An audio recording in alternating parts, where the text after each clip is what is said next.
Okay, welcome everyone. We'll go ahead and get started now. Just in case you haven't read the screen, today's webinar is going to be for best practices for teaching in a Redbird. This is a presentation we've given several times and have kind of adjusted and modified over the years, but I think it can be very helpful for those of you that either currently use a Redbird or are considering getting a Redbird to use in your flight school. To start with, my name is Josh Harnagel. I'm the VP of Marketing for Redbird Flight Simulations. I'm also a CFI, CFII, and MEI. Before I was in the marketing function at Redbird Flight, I used to help manage the day-to-day operations in our aviation training laboratory called Redbird Skyport. For a couple of years, we had a flight school down there that heavily utilized the sims, and so I have a lot of experience teaching in our products as well as some of our competitors' products, and I've gotten a lot of feedback over the years from a lot of other instructors who have used our simulators day in and day out, and that's kind of where the basis of this information that we're going to present today. So a couple of housekeeping notes.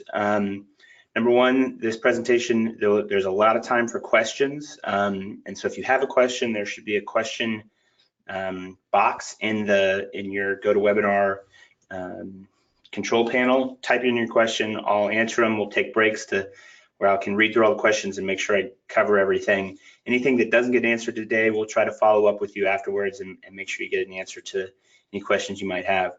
There will be a couple of polls where I'll put in a question that you can answer, and that'll help me kind of tailor the presentation to fit the audience a little bit, and it may be a little instructive as we go along. And then last but not least, in the handout section on the GoToWebinar control panel, there is a PDF version of these slides. So if you wanted to have those, share them with other people, use them in your flight school, whatever, you're welcome to use them however you see fit. Okay, so what we'll be talking about today, we're going to focus first on what the Redbird is, what it's good at, what it's not really that good at, and then we'll go through some sort of time-tested, practiced keys to training in a Redbird. We'll have a couple of examples, and we'll cover some emergencies and judgment, which is something that a lot of people think the sim should be used for, and I tend to agree. And like I said, lots of time for your questions, so feel free to type questions in as you have them. Okay, so the first question is, have you instructed in a Redbird before? So I'm gonna launch this poll. Let's see.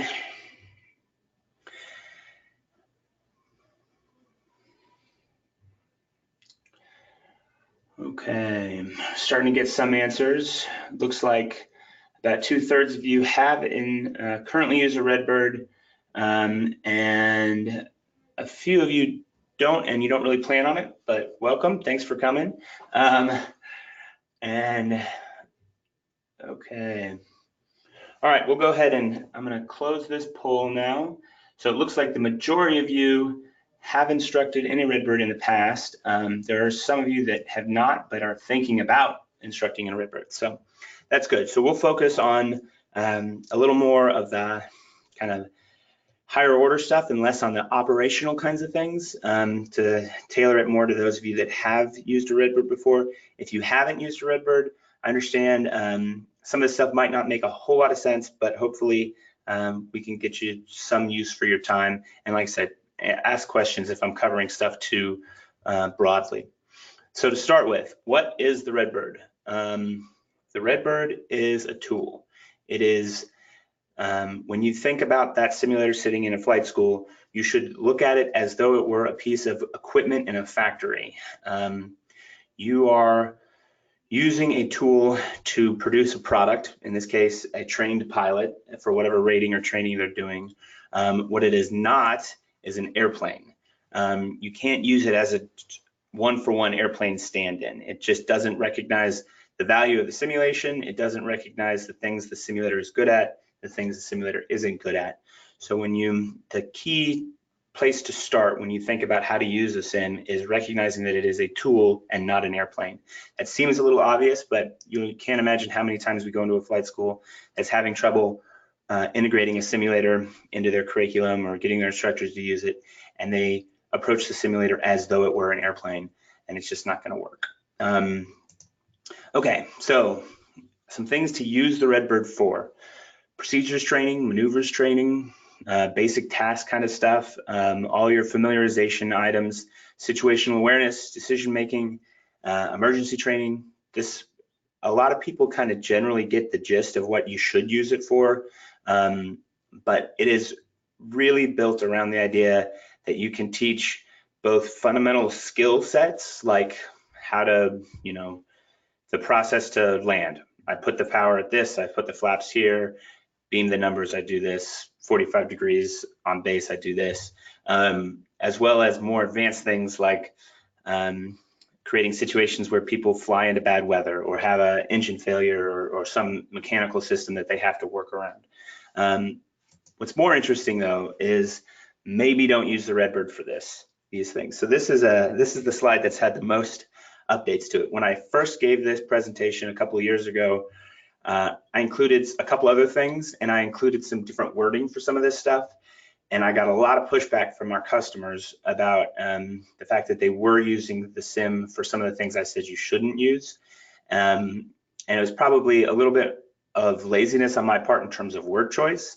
Like instead of saying teaching the flare, I used to say training landings, because there's a distinction there. And but putting my marketing hat on, it's great to have customers say, no, your product is more useful than you think it is. So this has been tailored based on that feedback a little bit. So when I say teaching the flare, what I really mean is that last 6 seconds of the landing, where it's mostly about feel and float and judgment of distances and depth. The sim just no sim really, and certainly not ours, and I would say not any of our competitors in the price range we're at, can offer that seat of the pants feeling of flaring the airplane to land. There is just a fundamental issue with a two-dimensional display of a three-dimensional world where you're just not going to get the level of depth perception that is required for judging this between 10 feet off the ground and 5 feet off the ground. So the flare is kind of a difficult place. So what I mean by this is if you were in, let's say, primary ab initio training, and you have a student that's maybe 10 or 15 hours into the training and you're really pounding landings. At that point, I would not have the student get in the sim at that point. I would have them be in the airplane, going around the pattern, getting the feel for that, for the flare.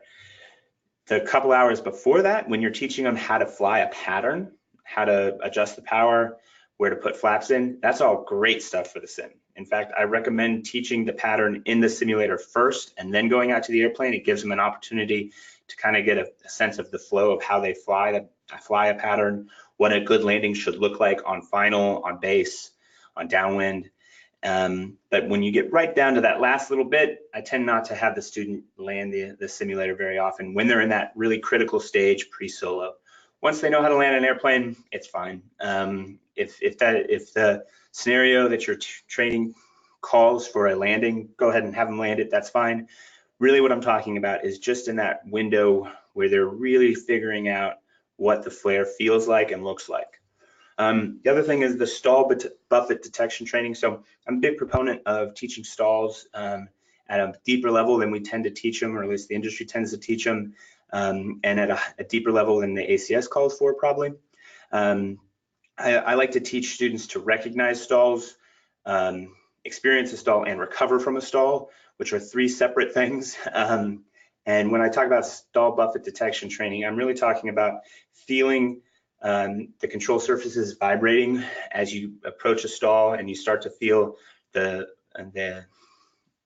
airflow separating from the airfoil, and it starts to move the elevator up and move the elevator or the ailerons up and down.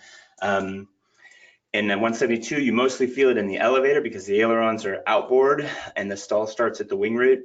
So you do tend to feel it a little bit in the elevator, and you're just not going to get that feedback in the yoke. You won't feel the kind of vibration, the really subtle vibration that the airframe does right before a good stall in the seat of your pants. So if I was teaching a primary student to really feel for that stall, which is I love the exercise of a falling leaf where you have them go in and out of stalls, but that should probably be done in the airplane. Now you can teach them how to enter a stall, how to recover from a stall, give them a general sense of what the stall is going to be like in the sim. But when you're talking about really granular, do you feel the buffet there? Do you feel it there? Let's go 1 knot slower. Do you feel it here? Pitch the nose up just a little bit more. That is best left for the airplane. And then the last one, I used to call this taxi training, and I have been roundly criticized for that and corrected. And now when I talk about aircraft ground handling, what I'm really talking about is how the rudders work on the ground. You can teach airport layout, you can teach how to read airport signage, you can give them taxi instructions and have them taxi around a complicated airport. That is all really valuable, good training. But the specifics of, if I push approximately this much left rudder pedal, this is how far I go.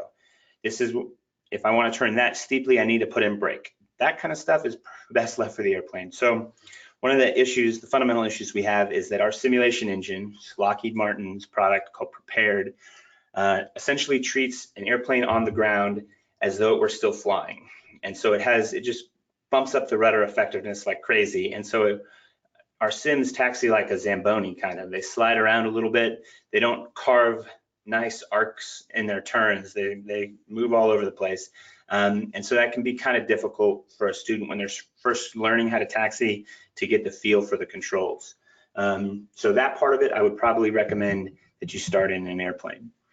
So I think that's, as far as I know, these are the main things I wouldn't teach. There are probably some other small items that have to do with feel, where a pilot is really using their psychomotor skills to feel the state of the airplane and make judgments based on that, that were probably not the best place. But in general, that's the principle. If you're relying on really subtle feelings in the seat of your pants to make judgment about what you should do, you probably ought to do that in the airplane. The sim is just not going to provide that level of feedback. And that goes for, honestly, I just flew a level D sim on Tuesday of this week, and it was the same thing. The flare was not exactly what you would expect in the real airplane. So before I go on to the next step, any questions? I don't see any. Again, if you have any questions, just type them into the box and we'll get them answered. Okay, so the next item on our list is the keys to teaching. So these are more practical principle sort of things that you should use when you're teaching in a Redbird.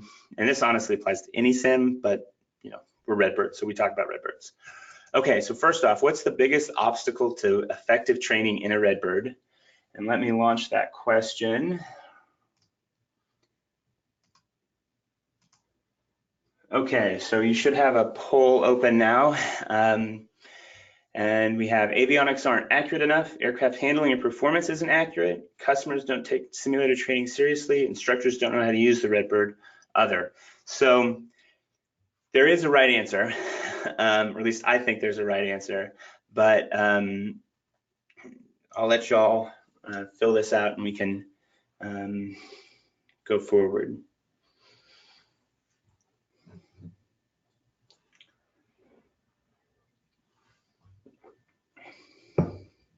Looks like about half of y'all have voted, and the majority of you, well, all of you are in the right direction. The majority of you are probably have the 100% right answer.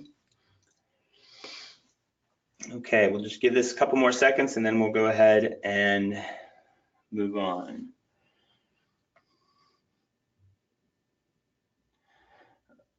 Okay. All right, so the breakdown.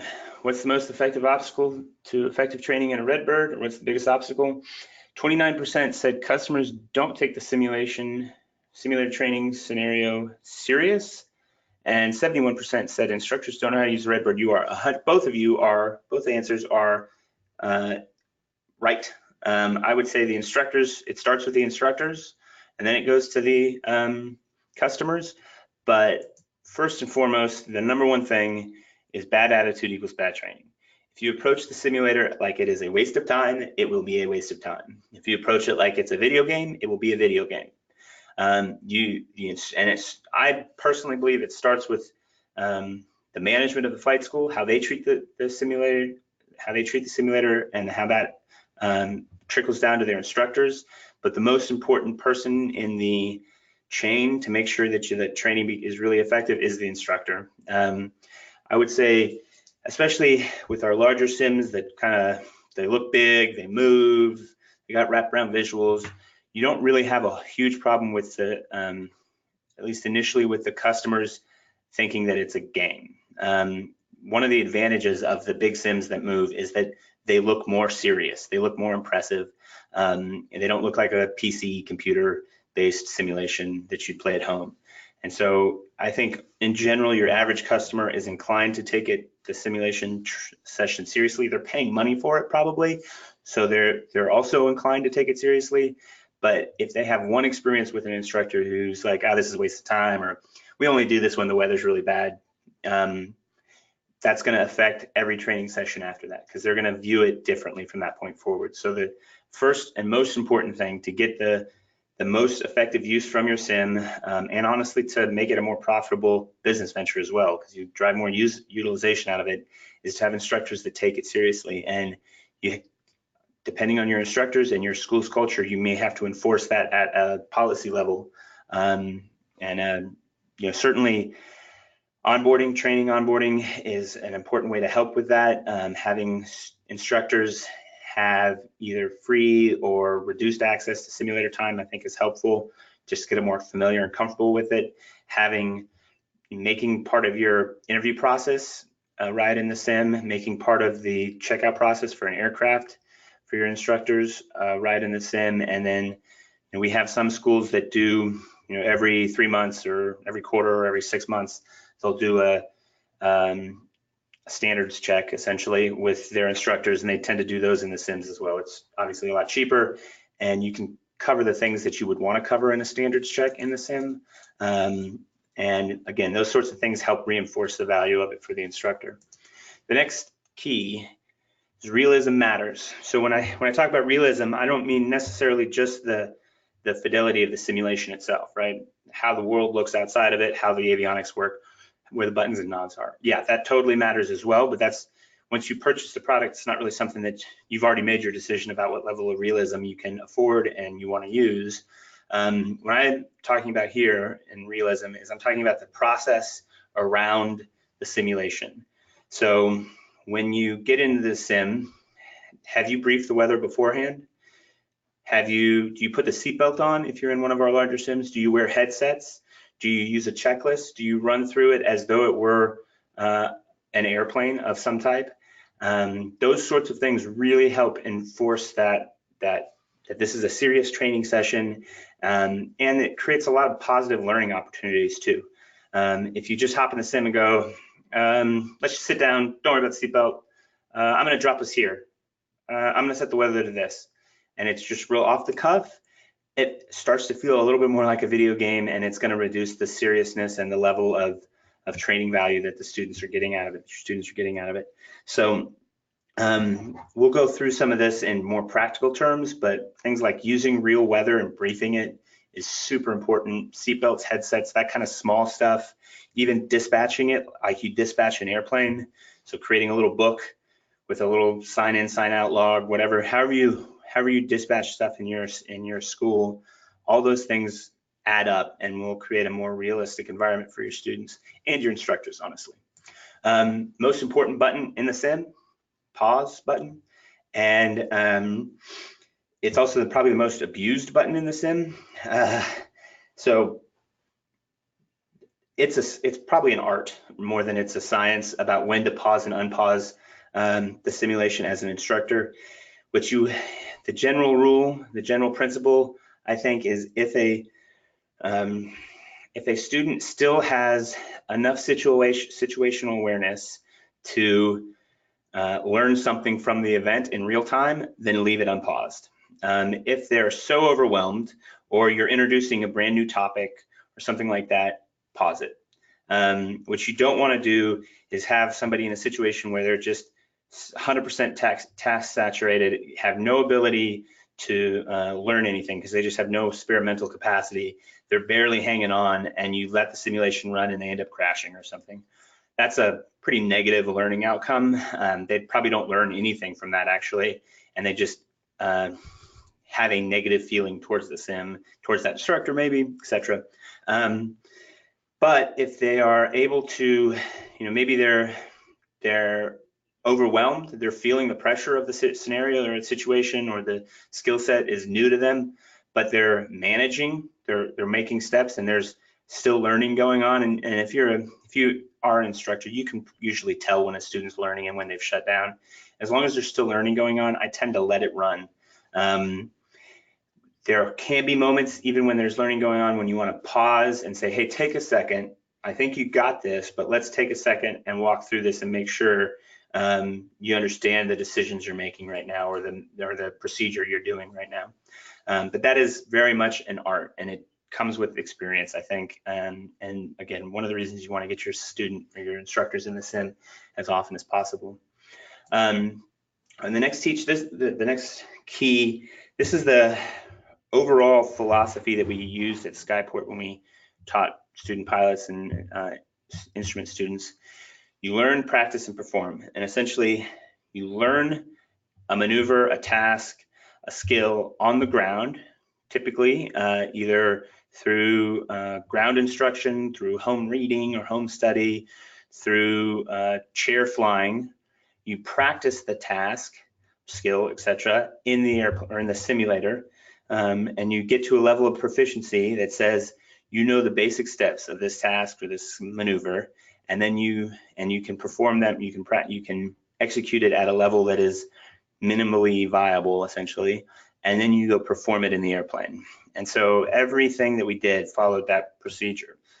You should never, ever, ever get in an airplane and try something for the first time. If you can just do that, you'll see the utilization and the effectiveness of the sim go through the roof. If you can say, I will never do a new thing in the airplane, I will always have done that in the sim first, it'll make a huge difference. That's everything from I won't have my students do steep turns in the airplane before they do them in the sim. I won't have a student shoot this particular instrument approach without doing it in the sim first. All those things will add up, and it may seem like a lot, but what will end up happening is that that the amount of time they spend in the airplane will be extremely effective time. So they'll be able to progress a lot faster than they would typically in a standard in the airplane, drinking from a fire hose, totally overwhelmed by the situation, not able to really learn the skill set that they're trying to learn. The sim really reduces a lot of that, and I think it can be very valuable. All right, so instructor guidelines. These are kind of 9 things. Some of them overlap a little bit, but these are 9 items that we've put together over the years that really outline, as an instructor, what you need to do. So instructor must reinforce the value of simulation. That's number 1. The student will pick up on the instructor's dislike or lack of interest in the simulation immediately. Number 2, and this is just like in the airplane, hopefully your instructors and students don't go out flying without having a goal, right? Like, at least they should say, we're going to work on steep turns and slow flight today, or we're going to go fly 3 ILS approaches down to minimums, or whatever. Do the same thing for the sim. It's amazing how many times people hop in the sim and don't really have a plan, don't really have an idea of what they're going to do. They just get in, oh, we'll fly a sim for a little bit. The weather's bad. Okay, what are you going to accomplish in there? And then brief every simulator session. That can be super short, just like a local pattern flight would be super short. You can keep it brief, but you need to have a plan for the simulation or for that training session. Use real world weather and check it. So we'll cover that in some more detail, but that again goes to that realism. Headsets and seatbelts, and keeping failures realistic and limiting failures to 20% of the sessions. So They're for airline pilots and corporate business pilots, simulator sessions. They're every either 6 months or 9 months or whatever training schedule they're on. They go and they sit in a level D sim and they get abused for 2 or 3 days. And every possible awful thing that could happen in an airplane happens during that session. That may be a very effective, and it has proven to be a very effective way to maintain proficiency on those skills for professional pilots.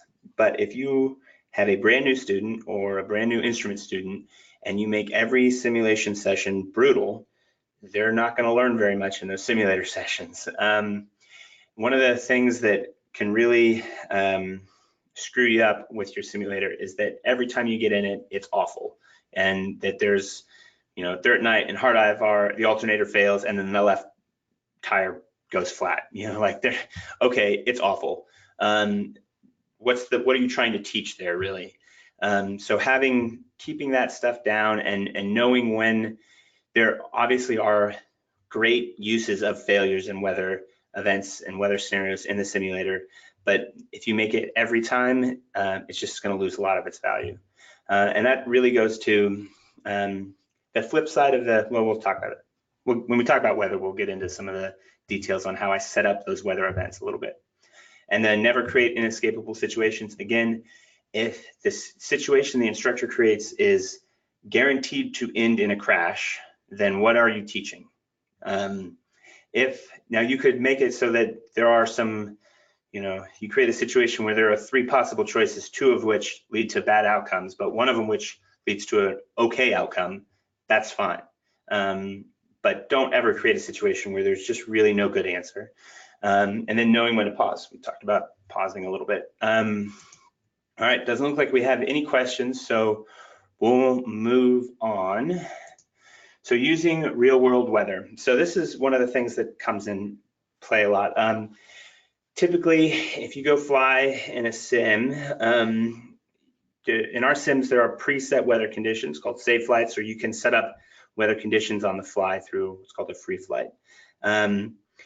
A lot of times people will set VFR weather to 100% clear, calm, like a day that has never existed in the real world. You can't, there's never been a situation where it's 100% clear and you can see for 100 miles. I mean, maybe there has been, but it's not very common, let's say. And then for IFR, they'll set it right at minimums, and it's a solid cloud layer all the way up to the stratosphere. Okay, that's interesting. Maybe it's easy, it's quick, but it doesn't really set you up for a lot of success. So number one, if you're going to use weather scenarios and you would like your students to stumble into them, which is a very effective training of activity, which we'll talk about in judgment making, then you cannot have it be perfectly clear weather every time they get in the simulator, except for the one time you're going to throw them a weather event. If there are realish looking weather situations and scenarios every time they fly, they will become accustomed to the fact that there is weather in the simulator. And that sets you up in a really nice place to introduce weather decisions later on in their training. And this applies for both private and instrument. The other part of it is you're missing an opportunity to teach both the ability to collect weather information, interpret it, and make judgments about it. Every time you get in the sim, it's an opportunity to have them make a decision about weather. And we'll get into kind of the accident causes, but making poor decisions about weather is pretty high on the list of reasons people crash and die in general aviation airplanes. And so this is an opportunity to train that. So when I say use real world weather, what I mean is you have probably, as a pilot, you probably check the weather every day. I do. And when you check the weather, you should look for things that are interesting, not necessarily interesting in the like, oh, this is going to be really bad, but oh, this is a typical day for October, or this is a typical IFR, low IFR day in March. This is what we usually would see. Or this is a great after a cold front moves through day. So you're not necessarily teaching them a specific thing about the weather, but you're showing them examples of what the weather is frequently like. And then I just updated this. I used to use aviationweather.gov, but I switched to ForeFlight. So this was from this morning. I put together a little flight plan from a flight from Austin to a College Station, Gig 'em Aggies, and I collected a weather briefing for it. I took screenshots of it so that I could give this to a student and they could see what it would look like if they were on ForeFlight and they were briefing this flight. There's nothing, I'm not tricking them here. There's not, like, it's a fine day to fly, the wind's not bad, the weather's not bad. This would be just a normal, we were gonna go do VFR flight or do an IFR cross country or something like that. I'm not trying to trick them, but it gives them something to brief and look at beforehand. So we got a flight log, we have a surface analysis. Again, this is a great actually thing to talk about, because you can say, well, when you got this briefing at whatever time it was in the morning, 7 in the morning, it's IFR at Austin Executive, and there's marginal VFR and IFR throughout the route of flight. But if you look at the TAF down below, it's going to be IFR, or it's going to be VFR, and that's very common for this part of Texas when we have the weather pattern that we do. Right now we have a really strong high front or high pressure over the state, and it pulls up Gulf moisture, and in the mornings we have low IFR, we have marginal VFR throughout this part of Texas, and then it burns off and it becomes VFR and hot. So this is a fine, good opportunity to teach them a weather pattern that they will see frequently if they fly in this area, and you can talk about what's going on.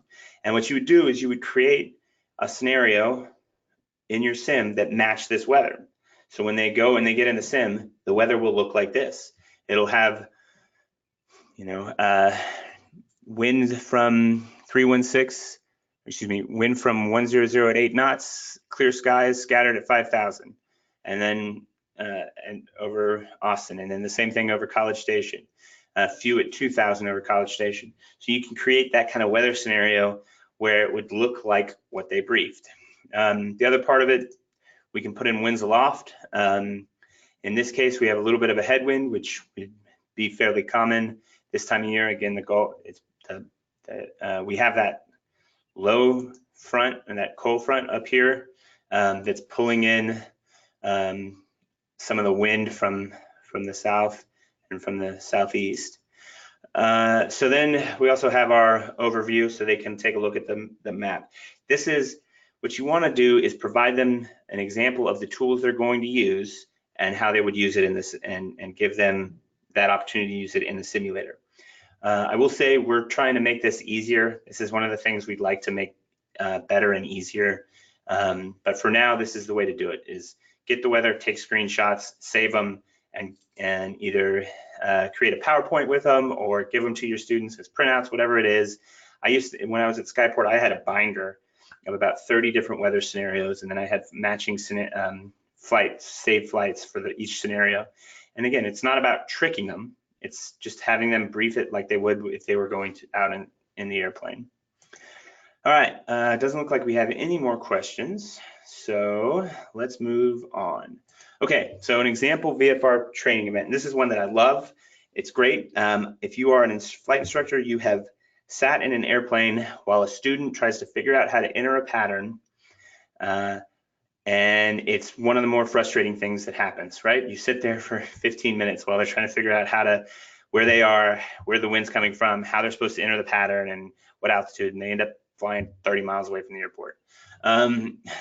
So this is a great way to do that without it being quite so frustrating, and to give them multiple entries, right? On a normal training scenario, training flight with a real airplane, you're gonna have you might do this once or twice tops. In the sim, you can do 6 or 10 or 20 in a sim scenario, in a sim session, and really give them the opportunity to speed it up. So they're gonna enter and fly normal patterns from any starting point to any runway in real time.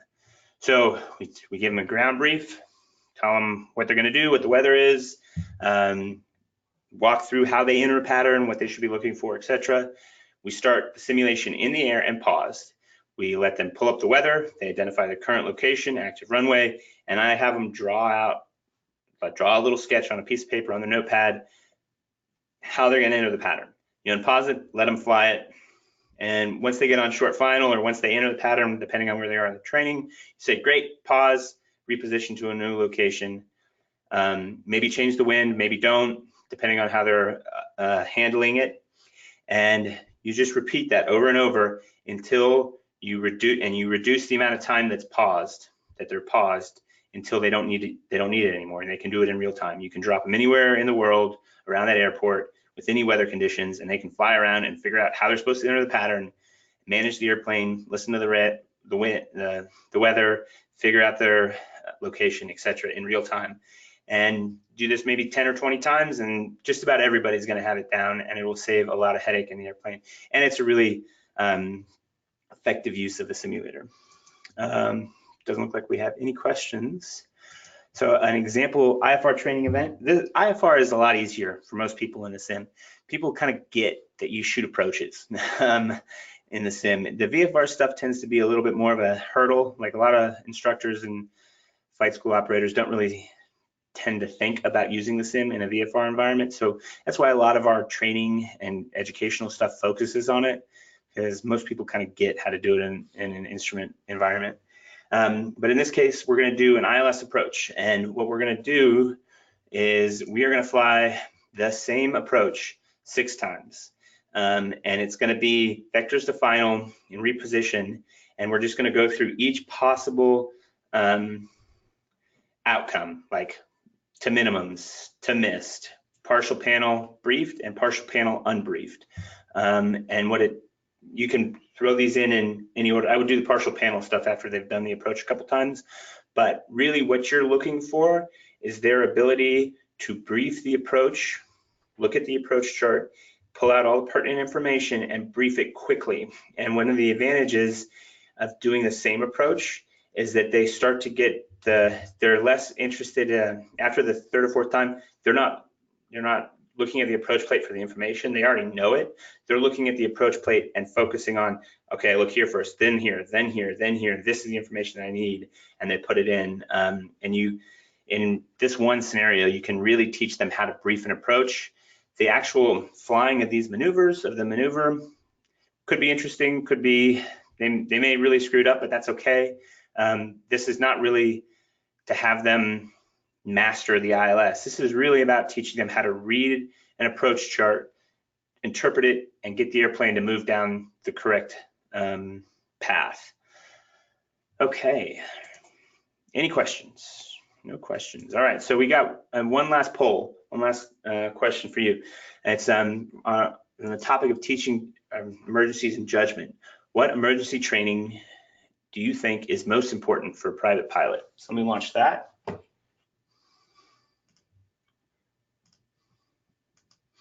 We have the options of engine failures, stall, spin avoidance and recovery, avionics failures, visual and IMC, and loss procedures. So let's go ahead and vote on that.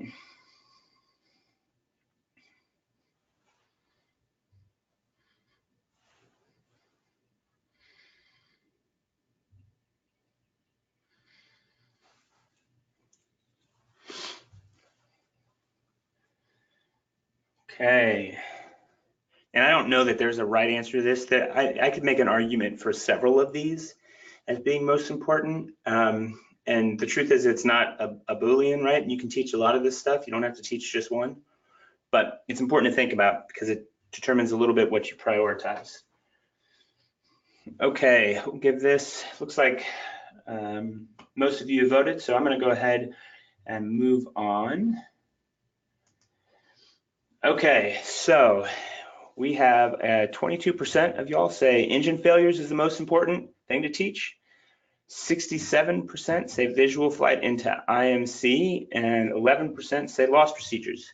Nobody voted for spin, stall, avoidance and recovery, and nobody voted for avionics or systems failures. So as a point of reference, this came from the FAA General Aviation Fact Sheet from last year, and the top 10 leading causes of accidents: loss of control, control flight into terrain, system component, power plant. And then we got fuel related and some of the other smaller things. Loss of control is huge, and it's on the NTSB list of top 10 most wanted things to improve safety, and I think that's across all transportation, not just aviation. and controlled flight into terrain. So there's a lot of debate about what loss of control really means. And one of the issues I have with the way the NTSB categorizes these accident causes a lot of times is that they categorize essentially the resulting cause, not the proximate cause. So loss of control in flight, I don't think that most people die in fatal accidents in GA because they essentially let go of the controls, right? I think something happened where they lost control. So whether that's continued flight into IMC, or whether that's they got distracted, or they got slow and stalled, or whatever it happens to be. Loss of control is more an outcome than an input. So that one's really interesting to me, and I bring it up because nobody talked about the stall, spin, avoidance, and recovery nobody selected that as an option, and I probably would have selected that, because I think visual flight into IMC is also a huge one. Those would be probably my top two, because I think a lot of the loss of control, or especially the controlled flight into terrain, the proximate cause, the first link in the chain, maybe not the first, but the link in the chain that made it unavoidable was that they continued flight into IMC, visual flight into IMC. But I think a lot of people end up in this loss of control category because they don't really know how an airplane stalls and spins. They don't, and I heard a great presentation at Oshkosh about the difference between spins and spirals, and how we probably miscategorize things. But for the point of this, they're essentially the same, and we should probably teach that kind of skill set, that stick and rudder skill set, a little bit more, and the sim is a great place to do that. And especially the sim is also a great place to do visual flight into IMC. So when we're talking about how to teach these kind of emergency procedures and judgment things, I think it's important to recognize what we prioritize in the training and what we don't prioritize in the training. And you'll, in general, we do in the private pilot training curriculum, we spend a ton of time on power plant failures, mostly because it's an easy thing to do in the airplane. I think is probably it's an artifact of the fact of that is that we can do it in the airplane, and it's easy and it's kind of fun. But we don't really spend a lot of time doing stalls and spins, especially now because avionics have gotten more sensitive, etc., and people don't like them. And I think it's a miss, and I think it's a place where as instructors we could do better, and the sim can be a really good place to do that, and especially if you can create scenarios where you get the student into the situation where they would stall or spin inadvertently. And a lot of that has to do with creating weather patterns that, something like they're low to the ground and they get blown through the final approach, and they have to turn back into it, and they're pulling back and getting a little cross control, maybe adding a little bit of power and slow. Like, that is a great situation, even if they don't get to the stall spin. If you find them in that situation because of most likely it's because you set up a pretty strong crosswind from the downwind side. If they get into that situation, pause it and say, look at what you're doing right now. Look at where the airplane is. This is a super danger area. You should recognize this immediately from now on and say, this is really potentially bad. I should just go around and try again. And you could create other situations like that with the weather and visual flight into IMC, especially where you can lower the cloud layers. One of the scenario I love is there's a VFR scenario where throughout the private pilot training, we have them fly around and do air work, stall spins or stalls, steep turns, slow flight, whatever. And we have a cloud deck at 5,000 feet, and they go out and they practice at 3,000 feet or 3,500 feet. And they fly this scenario like 7 or 8, 20 even times during their training, during their private pilot training, and the weather never changes. But in the briefing, there is a note, there is something about the fact that there's a front coming through. And the weather could potentially change. It just hasn't ever changed before, but on one of the days, prior to a check ride, maybe you're working on steep turns.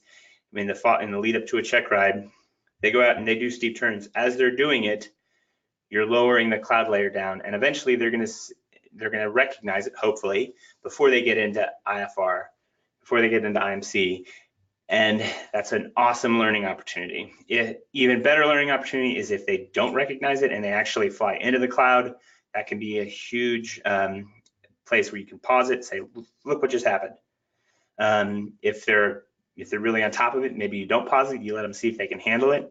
But anyway, so those are the sorts of things that I think are really important to teach in private pilot training, and the sim is a great place to do it because you don't have that kind of control over the real world, and you don't want to put the airplane and your life in danger. On the IFR front, I think it's a lot easier to come up with emergency or judgment decisions in IFR.